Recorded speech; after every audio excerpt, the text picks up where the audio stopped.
Welcome back to another great episode of Deac2Deac. In this episode, I have a chance to talk to Wake Forest Hall of Fame soccer player Michael Parkhurst. Michael Parkhurst is known as one of Wake's greatest defenders in soccer history. He was recognized for his efforts as Defender of the Year in the MLS, and he has an MLS championship also. But he's going to spend a lot of time talking about his humanitarian efforts that actually started here on Wake's campus. Stay tuned and go Deacs.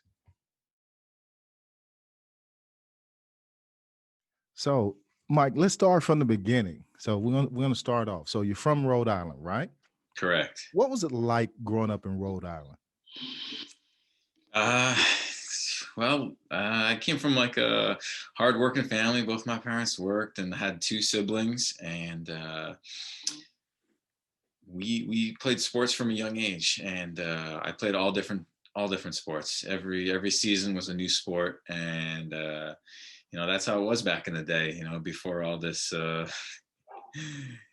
Isolation into one sport started. I think we can all probably thank Tiger Woods for that. But I was playing all different types of sports, and then soccer I got into probably when I was about 6 or 7 years old, and I was the first in the family to play.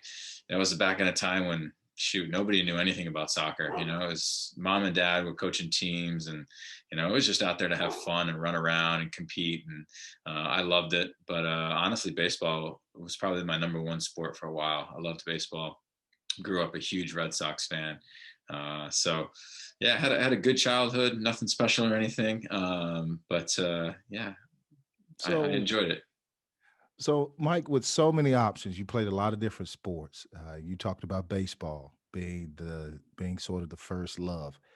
How did soccer sort of come into play and sort of replace baseball as that love? I think it was just the action. I think that it was just nonstop, especially, being up north. We were playing indoor soccer like, 7 months out of the year. And indoor soccer was the best. I mean, it was just like five or 6 and 6 on 6, 7 on 7.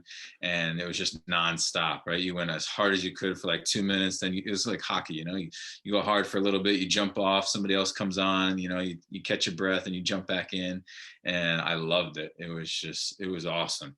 And so I think it was that. It was just, the energy. I had a lot of energy when I was little. I loved to run, and I was good at it. Right? I think that always helps, pique the interest of sports when you're younger. And so, as I continued to have success, I think my love of the game just continued to grow. So you're playing in high school, of course. When did it become a reality that you could play not just at the next level in college, but at that ACC Power Five sort of level? When did you realize that? I wouldn't say it was until, maybe my junior, I think probably junior year in high school. I was, well, I don't think I was ever a real prototypical athlete as far as physique. I was a late grower. I think I was about 100 pounds my freshman year in high school.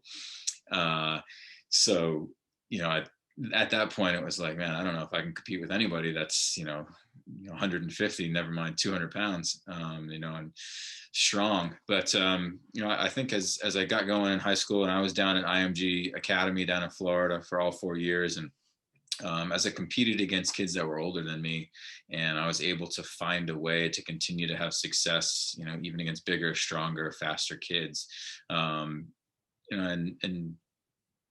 obviously having success in my own age group as well.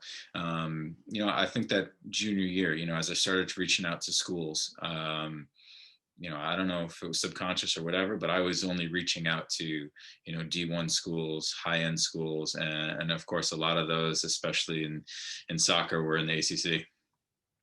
So as you're being recruited, right? You're going through this process. As you mentioned, you reached out to other schools. What was it about Wake Forest that brought you to the point where you're like, hey, I want to sign on here? What was that special thing about Wake? Yeah, I think there were a few things. One was I had a buddy that I played high school with, Stephen Keel. He went to Wake a year before I did. And so I had that connection to Wake, and, he was telling me how much he enjoyed the program there.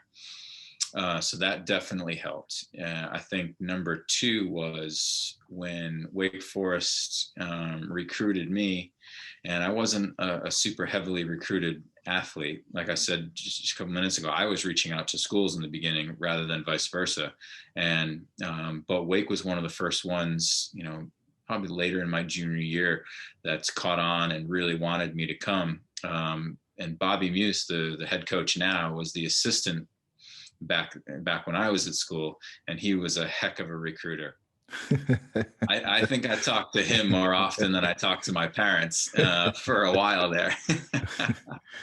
He was really, really good. So, he made me feel loved and made me feel wanted. And then I think the trip to Wake, the visit that I took there, and I was able to spend time with the guys. You could just tell right away that it was just a different vibe there. It was a closer locker room, more of a family vibe. And I like the fact that it was a smaller school.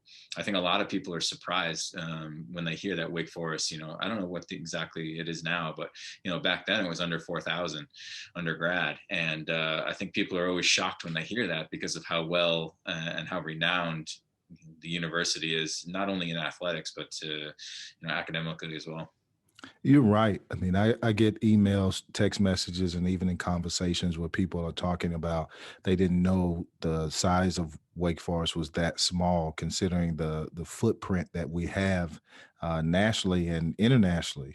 So, Yeah. speaking of that, I want to ask you about that feeling that you got. You mentioned Wake had that family atmosphere. So, when you showed up your first year, and you're a freshman, did you feel that welcoming your freshman year?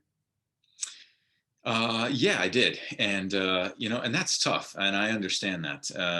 When you're an upperclassman and you've got a young freshman coming in who's looking to play right away, it's a tough dynamic, right? You don't want to lose your spot to a young kid. But at the same time, you want to have success as a team, and you want to, welcome in new players into the team and make them feel comfortable. So it's a tough dynamic, and I think that the guys on the team were awesome to me. They really welcomed me in. They made me feel confident in my ability to step in right away and be a starter on day one. And that made all the difference, right? If you go into a locker room, you don't feel confident, you feel like an outcast, it's so difficult. And I think that stuck with me throughout my career. I always wanted to be welcoming of guys into the team, because those guys at Wake did such a good job of not only myself, but everybody that came in the program. They felt loved, they felt part of the team right away. And I think that's still true today. And that's the main reason why the program's so successful. Now, how were you able to come in and your freshman year, as you said, you walked in, became a starter, and had a lot of team success, won the ACC regular season title? How were you able to do that and adjust to the academic requirements and the pressures of being at Wake? What helped you get through that freshman year? Yeah, I still look back and I remember how difficult that freshman year was. I don't know. High school just can't prepare you. I don't think academically or uh, within the sport of what's to come. And I think time management was such a crucial aspect of being a student athlete. And I think, they have a great setup there at Wake as far as, tutors and institutional help there to help athletes. And my advisor, she was amazing. I don't think I would have graduated never mind, done it well without her help and her guidance. So, she was fantastic and such a big help. And I think it was great that they mandated study hall hours for us my first part of freshman year, because if you're in the building, it just makes sense to get your work done. And I'm a procrastinator by nature, and I think that really helped. And they also have that thing, right over your head dangling saying, hey, if you don't do well in school, you're not going to be able to play sports anyway. So, you've got that motivating factor. Yeah, that's a huge one. That's a huge one. So I want to talk about your time at Wake and what you did as part of your team in helping establish that consistent success at Wake Forest. And so, again, that first year, 2002, you win the ACC regular season title, and you look over the years and you see that the success has just begun to build. And even where Coach Muse comes in, and now he's the head coach and has been there, starting to build and take it to another level. How does it feel to be a part of that sort of that foundation that started making that success, consistent? Yeah, I think that we all look back on it with such great pride. I think that I'm still very close to a lot of the guys that I went to Wake with, and we jump on calls every now and then, either in big chats or we've got group chats or individually, and we know that we were a part of that program, a part of the start, a part of something special. And, I think the foundation was set because, Coach Vidovich was so good, and he had the foundation set when I got there. I didn't know how good of a team I was walking into my freshman year. They were fantastic. When I look back, I think probably 10 out of the 11 starters my freshman year went on to play professionally, which is crazy. And we had such a good team, and it just continued to get better and better every year. But for sure, I think that when I look back on the 3 seasons that I was there, I think that we were able to take the program to the next level, where we were no longer a good or even very good team. We were elite. We were consistently top 3, top 5 in the country, and now everyone knew who Wake Forest soccer was, and that they were going to consistently compete for ACC titles and national championship titles. And, a lot of that came down to not only the talent that they were bringing in, Coach Vidovich there and Coach Muse, but like I said, it was the guys and the environment within the team and wanting to be a family and playing hard for each other. And, all those things that lead to the relationships that I still have over a decade later. Now, I have to ask, because I ask everyone this question: who was the team or the player that you just really got up to play? And I know every game is important. You want to play hard, but there had to be that one team that you were just really putting everything into. Who was that? Yeah, I think it was Virginia for us, for sure. They had our number for a little while, and all those games were always super competitive, super physical, and we had a couple unjust, unfair losses to them early on in my career. We lost on like an own goal or something crazy, and so they were always the biggest game, probably. I mean, all the ACC games were big, but I think that they were the biggest. So you had a lot of individual success as well as team success at your time at Wake. I mean, 3-time All-ACC, 2 ACC regular season titles, appearances in the NCAA. So you're having this success. What was that thing, or what was the advice, or what was the point where you knew it's time for me to go to the next level? Yeah, I think that after my sophomore year, there was some interest from Major League Soccer to bring me in and me to go into the draft. And I remember having conversations with the coaching staff about it, and they had given me their honest opinions and stuff, and we had great conversations. And they said, "Hey, stay with us another year. Progress, keep your progression going, get your academics in order, and then leave after your junior year."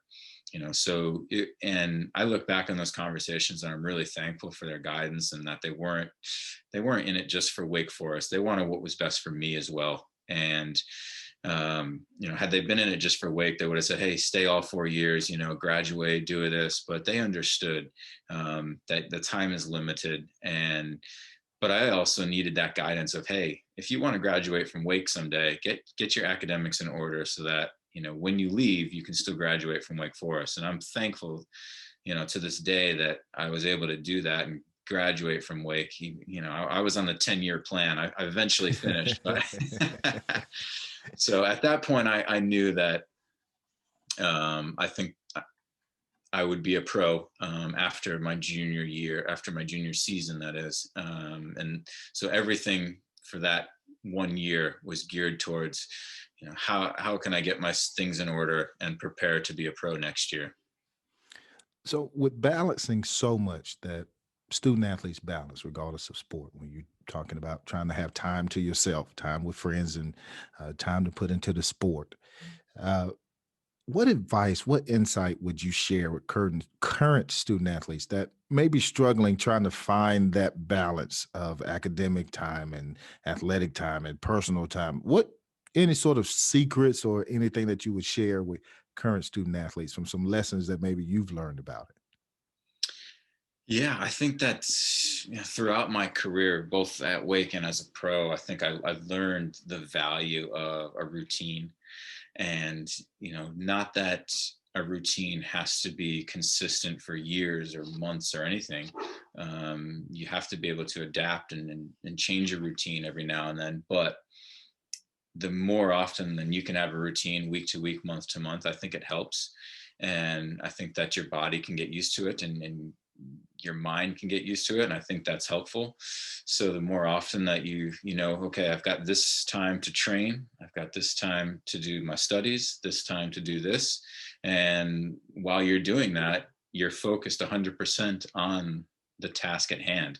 And I think that's important. I think, you get into trouble sometimes when you're out on a field or you're competing or you're supposed to be competing, yet you've got this thought of like, shoot, I didn't study for this test, or I got this paper due tonight, or vice versa. If you're trying to get a paper done and you're like, man, thinking about practice, or you're thinking about a weightlifting, that you missed or whatever it might be.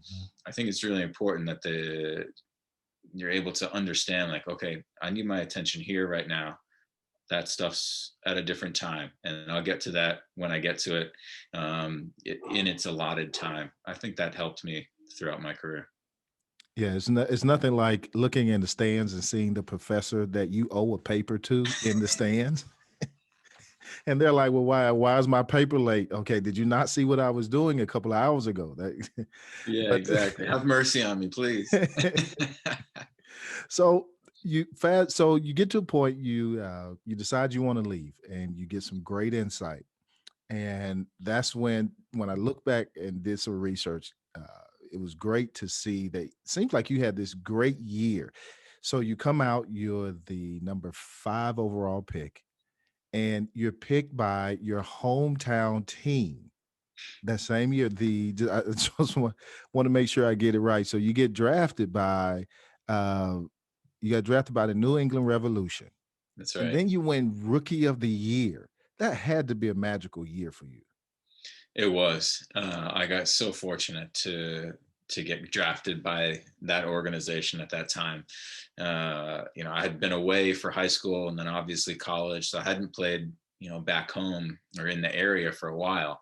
And so to get drafted there was awesome, and I was so thrilled and excited.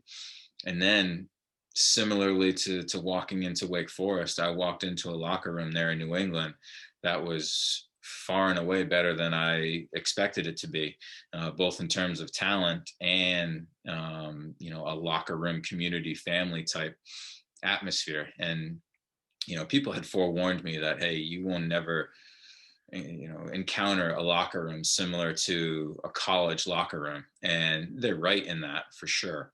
It's just different, but I did walk into a locker room that was veteran laden, which was super helpful, and full of good people, good guys. And so, they helped me in my success. But yeah, it was a magical year for sure. I look back on those first few years as a pro really fondly. And a lot of it had to do with my preparation at Wake, playing at those high level games in the ACC and in the tournament, and just daily at training against some of the best guys in the country. So yeah, it worked out well. Was there any extra pressure because you are playing at home? You know, this is your hometown. They've watched you grow. And was that added pressure? And also, how many tickets per game did you have to get? Tickets was always a problem.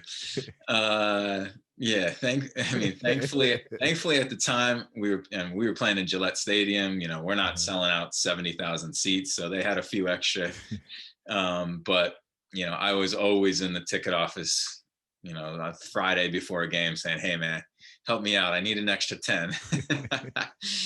But those are good problems to have, right? Yeah, really good Um, problems. you know, but I think that anytime you're a first round draft pick for an organization, you have a little bit of added pressure, you know, to succeed and to do right by them and their faith in you.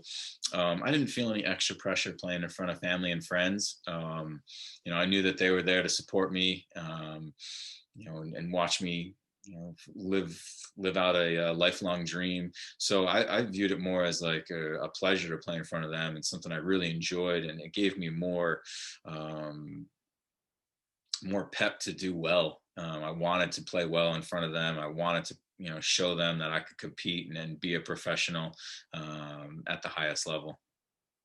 Now, during your professional career, you played in some huge games. You played for the MLS Cup 5 times. And so in those 5 times, you had some times where you didn't do well, weren't quite as successful. What was it that kept you coming back after those 4 times, maybe not winning? What was the thing that made you keep coming back and fight through that adversity? Yeah, I think adversity is something that every athlete, you know, every person in general, but you know, if we're talking about athletes here, every athlete at every level goes through adversities. And you know, I've always found that typically the most successful people and athletes are the ones that are able to handle adversity better than the others, you know, and a lot of that has to do with mental strength. And you know, I think it's super important. And I was the mental strength and the mental side of the game was always my strongest attribute. Like I said earlier, I wasn't a physical specimen. I couldn't rely on, you know, beating guys physically out on the field. So a lot of my success came from mental preparation and being out on the field and staying a step ahead of the game, but also being mentally strong as far as dealing with adversity. Like we said, you know, within the game to game, week to week, month to month, whatever it might be, injuries. You know, these are a lot of things that athletes go through, and never mind stuff that's going on off the field that could affect things that are going on the field. And so, you know, I think the desire to win, the desire to want to be a good teammate and a teammate that can be relied upon all the time. I think those were things that pushed me, you know, day in and day out. And then, like you said, I played in 5 MLS Cups. The first 4 I lost. So there was always that motivation of, hey, man, you got to get this trophy before you hang them up. Yeah. So you eventually did get the trophy. We're going to talk about your time in Atlanta, but I want to know. In between, you were also a Defender of the Year. So I want to ask you this: what is the mindset, the mentality of a defender in soccer? Yeah, it's probably something similar to like a lineman in football, you know, I where knew it. I knew it. That's what I was thinking. Go ahead. you don't get the love all the time. You know, not everybody sees everything that you do on the field, but everybody within the team knows that if you don't play well, we don't win. Yeah. And you know, so that's how it is as a defender, right? You're not getting paid the most on the team. um, you know, you're not getting the glory all the time, but you've got that sense of, hey, I'm super important to this team and the success of this team. And not only that, but I want to shut down usually what's the other team's highest paid player, best player, most famous player. You know, I want to make sure that they don't have success today. You know, so, you know, we're those guys that take pride in the fact that, you know, this guy didn't have a shot all game, or this guy didn't score a goal. And, you know, he's not on ESPN having a highlight this week. And that was because of us as defenders. Now, talking about highlights and goals, let's talk about your first major league goal. I saw the highlight of it. Uh, can you sort of walk through what happened? I mean, you're talking about 60 yards away. I think that's about halfway. It was like half the field. Mhm. So kind of explain how did that happen?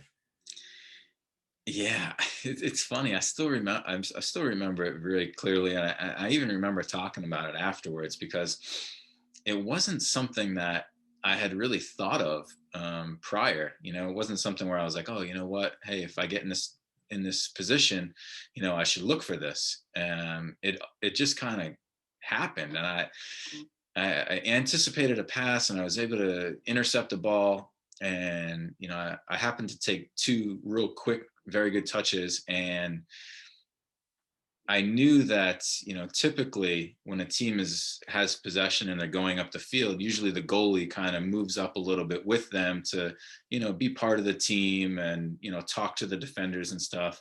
And I happened to steal the ball early on in their possession, and so I think that, coupled with the fact that I didn't see anybody right away to pass the ball to, I looked up and I knew I had the wind behind me, and I hit it. And it's the best ball I ever hit in my career.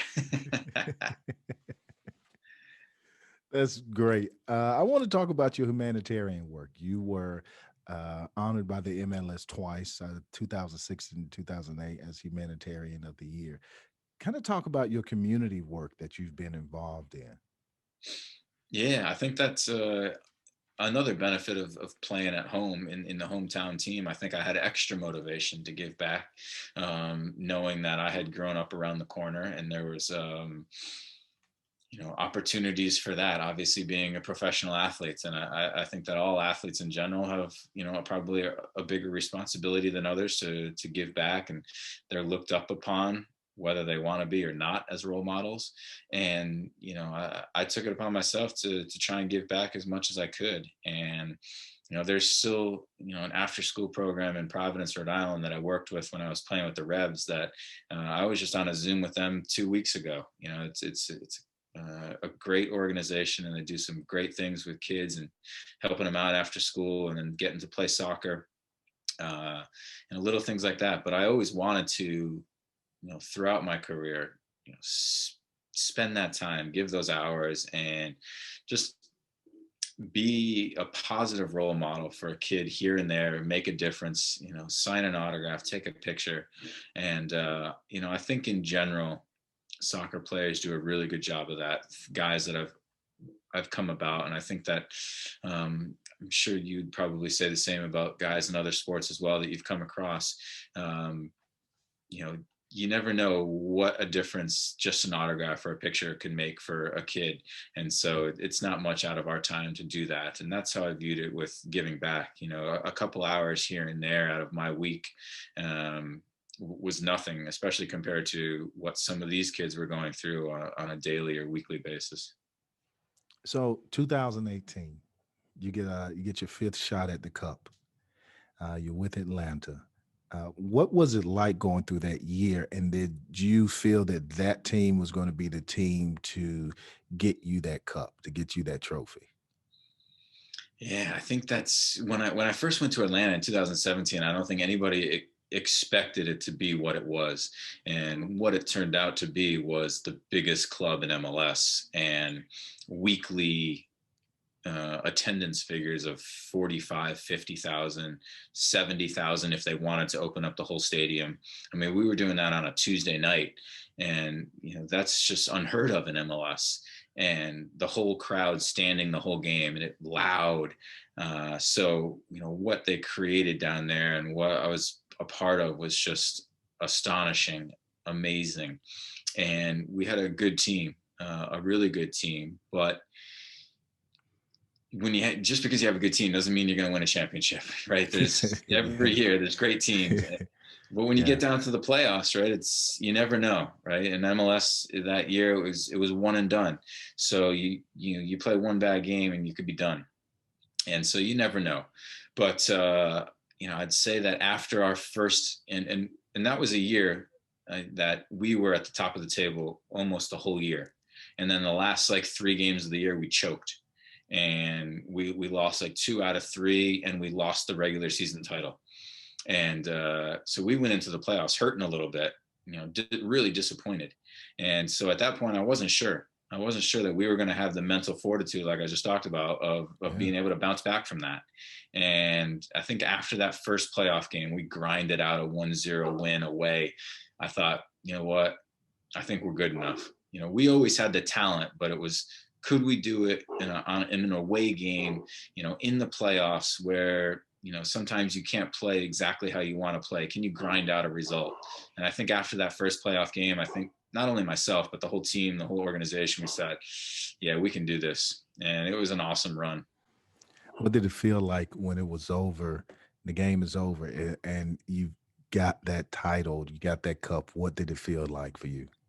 I think it was equal part relief and joy, right? Relief that finally I don't have to sit there and watch the other team, lift the trophy, and then obviously joy of finally winning an MLS Cup, and all the years and trying to win it, and all the sweat and all the preseasons that you're grinding through to be at the top.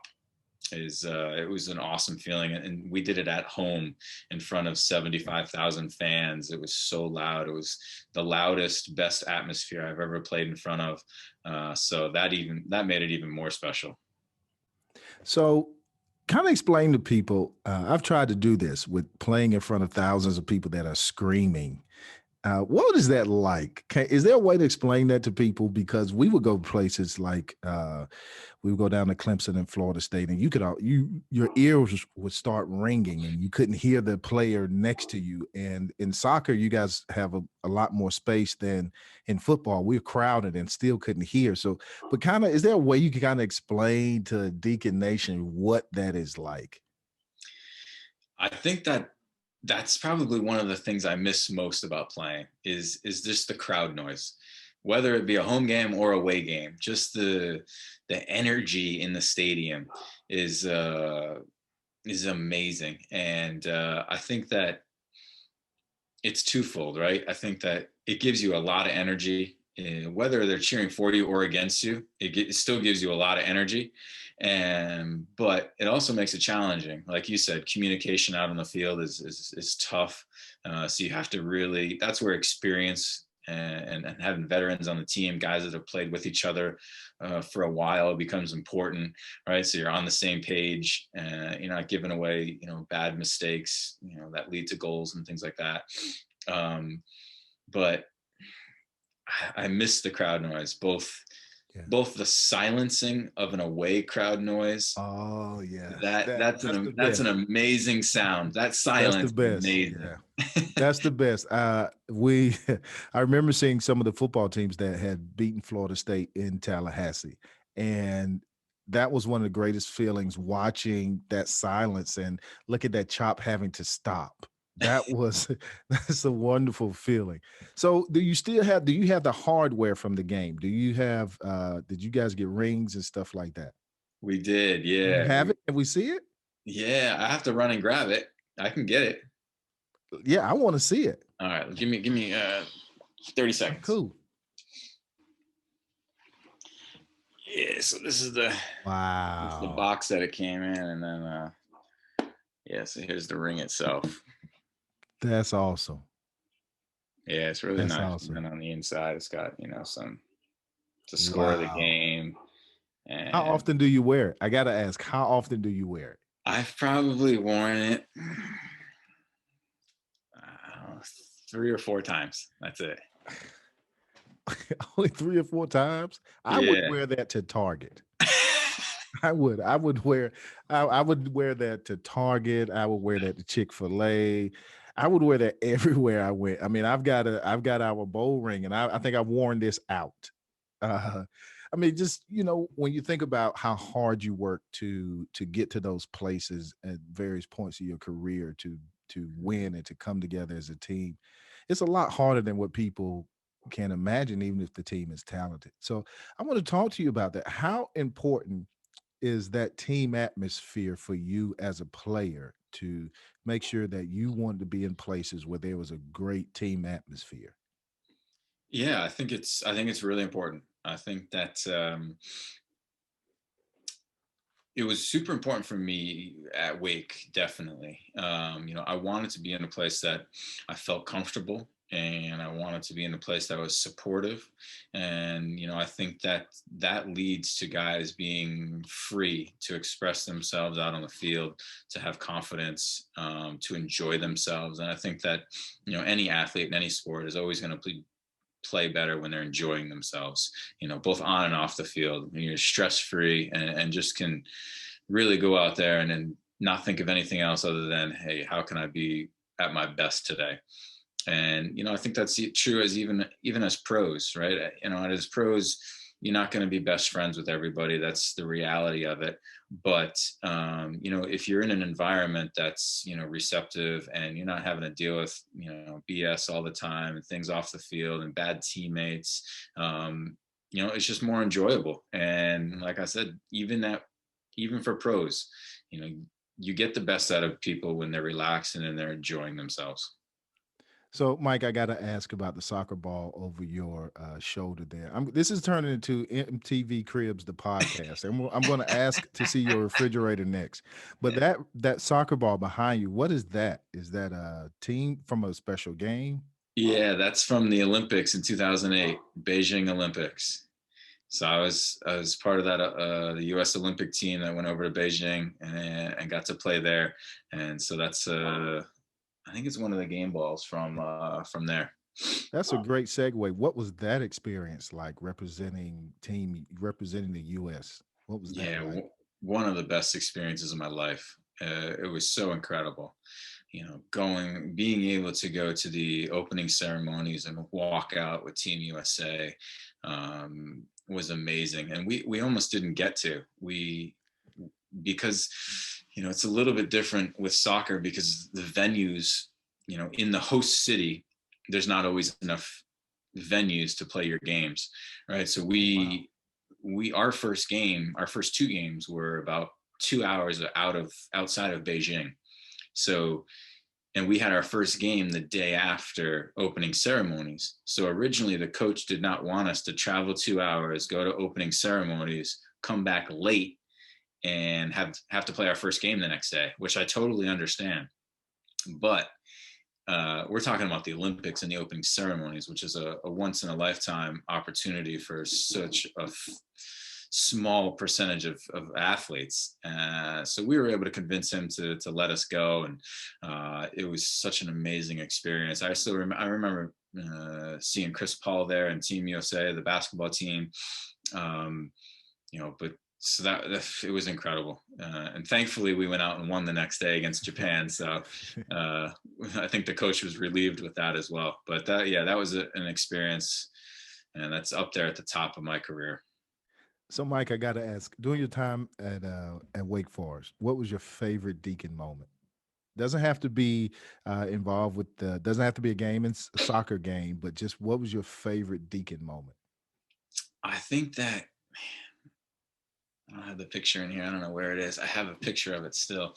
Well, there was canned food drives every year Mhm. within the athletic department, and the team that won the canned food drive would get seats, front row seats to I think it was the Duke basketball game, and so we won it every year I was there. We would go to Costco and just load up, and we So had a you were trick. training to win Humanitarian of the Year award. That was your training at that point. That's what that was. Exactly. Exactly. So we won that competition every year, and one of the years we went was an incredible game.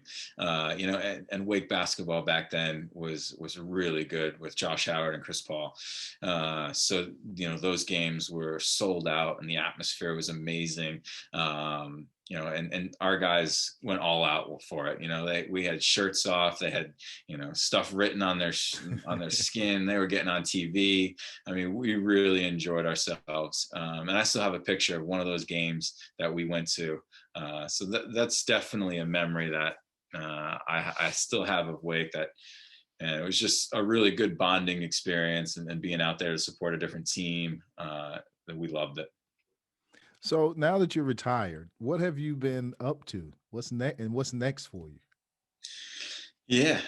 So now currently working with a young tech company, and that's developed a platform to help athletes. I mean, we're working with the police force as well, some healthcare. We're kind of all over the place. It's multifunctional, but my main role within the organization is to help sports teams and do a little bit of everything: scheduling, data analysis, calendar, all that stuff.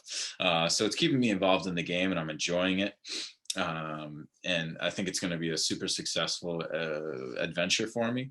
But I also have different other things that I want to be a part of. I'm looking into possibly getting involved with a USL team, which is the league right below MLS. They're bringing in a team into Rhode Island, and so I'm talking with the ownership group there to see if maybe I have some opportunities there. So that'll be exciting for me. I want to stay involved in the game. It's in some capacity and give back and help the sport grow. The sport was really, really good to me throughout my career, and I want to make sure that I give back to it even when I'm done playing.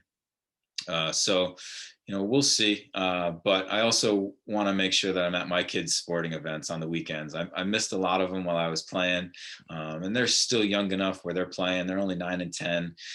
So I'm excited to be either an assistant coach of their team or be there on the weekends to watch them play. So that's number one. So what type of dad coach are you? Are you the hardcore dad coach, or are you just like, oh, it'll be fine, son, it's okay, who cares if you miss the ball, or are you like the drill sergeant? Which one are you? I lean towards the soft coach. Okay. Okay. Yes, I definitely, as a parent, if I'm not coaching, I don't say a word. I'm one of those dads where I sometimes watch the game by myself because I don't like to be by the parents that are screaming all the time. Okay. That's me. I'll be in the corner somewhere just watching.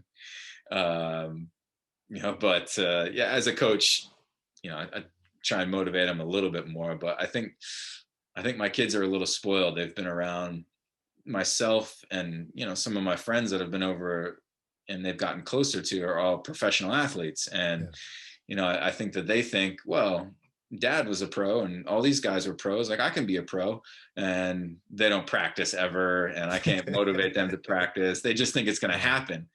I'm like, oh goodness me, like spoiled kids.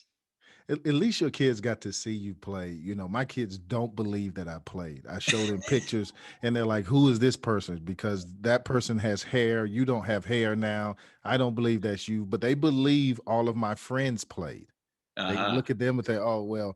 And I was like, well, how do you think they know dad? And I don't know if they think I just met him over time or what. But man, Mike, it's been great talking with you. Thank you for taking your time out and being a part of the Deac2Deac podcast. It's always great when I get a chance to sit down and get you to share some of your insight and your experiences. Yeah, it's my pleasure. I appreciate you having me on. It's always good talking about Wake Forest and the Demon Deacons. And this is I don't get brought up, but that's Spry Field right there. That's a teammate of mine is like an artist as well. He took that picture, and that's of Spry at Wake Forest and number 3. And the quote on it is something like, some of the best lessons were learned not in the classroom but out on this field. And maybe some teachers might not feel the same way, but I think as athletes, we probably all feel that way, right? We learned some great lessons out on the fields and out in the locker rooms and things like that. But yeah, great talking with you, Kevin. I appreciate it, you having me on. Well, Mike, again, as I said, thank you. And you've had a wonderful career, and thank you for all that you've done to help promote the game as well as to help continue the success at Wake. Your support of Coach Muse and the current student athletes. Again, appreciate everything that you do. And we've got to have you back to campus now that you're retired. And you're the involved coach, but I'm pretty sure you can make some time to come back, right? Can we count on you coming back? Yeah, absolutely. Absolutely. It was tough for me to get back while I was playing. So I definitely want to get back more often now. And obviously 2020 threw a wrench in that, but hopefully this year I can get back. And if I can get you some seats, some great seats to a basketball game, would you then still sit down at the court and cheer as hard as you did in college? I'm talking shirts off, writing on the shirts. I'm talking the whole night. If I got you good seats, can we see you and your friends doing that? Alone, no, but if you bring some of the weight guys back with me, maybe we could maybe we could replicate it. Send me their names because I would love to get that on film somewhere. Well, Mike, thanks again. Thanks, man. Appreciate everything. And thanks for taking the time out. Go Deacs. Yeah, go Deacs.